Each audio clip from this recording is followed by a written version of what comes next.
Hello geeky travelers and welcome back to Inconstant Breeze Favor. Like always, I'm Hime, your host, and today I'm going to show you how to travel around the South Pacific on a budget. So, let's go!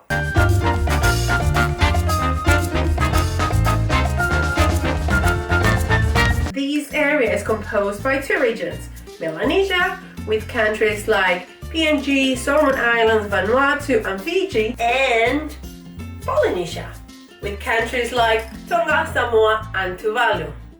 So what I'm going to show you today is what you should look for or take into account when planning a trip to the South Pacific. Lucky for us, there are a lot of airlines that fly between these countries. Because of this, flights are not that expensive. Actually, the cheapest flight I paid for was from Apia, Samoa to Nandi, Fiji for less than 100 American dollars. That's not that bad. It's all a matter of researching and checking which dates are better and which route is better. And another thing that may happen to you is that a lot of the times you might end up in Fiji for a stopover.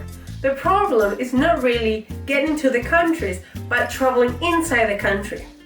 So going from island to island, it actually can be expensive. Except for Samoa, which is composed by two big islands and four smaller ones, and those two big islands are well connected with a ferry.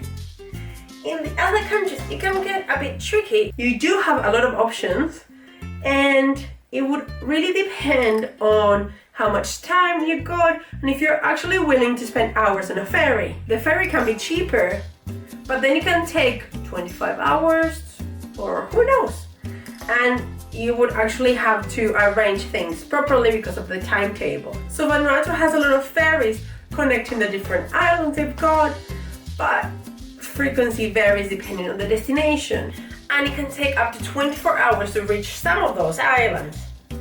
You as well have the option of flying to your destination. You got Air Vanuatu, that is a great airline. You also got air taxis and some other smaller airlines that can take you wherever you want to go. Then you have the Solomon Islands that also have flights going to different regions, and you get some ferries as well. And again, frequency, it's not the best, but at least you got something. For me to go from Honiara to this small island that was just across with a small motorboat, it would cost me 250 American dollars return. It was more than the flight to the Western provinces. Same situation happens in Tonga. Ferries can take 24 hours. You do have flights, but they tend to get cancelled. That's why I decided to take the ferry that was just very short ferry ride to Ewa. And I think there were like a few during the day. Fiji is way bigger. You got a lot of flights, ferries.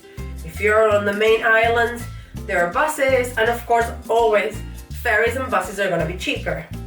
But it depends on how much time you got available, because you're not gonna spend hours and hours on a ferry when you can take a flight that it will just take you an hour. So it's up to your budget, what you want to do, and if you got the time to do it, and if you're willing to do it as well. That's why for me sometimes it's better to stay in a specific area and make the most out of it, unless of course you want to go to a specific place, like I did it, going to Tana in Vanuatu. Finding a cheap place to stay is not that hard actually. There are a lot of options, from tents and hammocks on the beach to beds in shared dorms to cheap guest houses as well. So you can look around and you'll find something. At the beginning, when I was trying to find cheap accommodation in Honiara, Solomon Islands, I found it a bit tricky. There's not much online, so that's why as soon as I arrived, I tried to make my way to the Tourist Information Center. There, I realized that actually it was cheaper for me to stay outside the city. As soon as I leave the capital, I could get a much better deal for the same price or even less, with location, views, breakfast included. So it was a no-brainer. Fiji was a bit harder when I was trying to find places in the Asawas and the Mananudas. The thing is, a lot of those resorts are out there, they got mandatory meal packages. So if you keep digging, you will find some other options that don't have these mandatory meal packages and some homestays as well. Tuvalu has very limited options online, but I actually found a lot more through Facebook. And I actually ended up staying in one of those guest houses. And I was lucky that I also found another traveler so we could split the costs. Something that you should know about this region is that it's better for you to cook for yourself.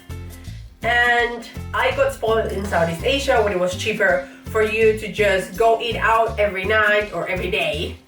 But here, because most of the products are imported, it will be better and cheaper for you and for your budget, for your pocket, if you actually cook for yourself. A lot of the places, I think except for Fiji, they actually provide for a kitchen so that you can cook for yourself. So take that into account. And like always, if you find a place that provides breakfast, take advantage of it.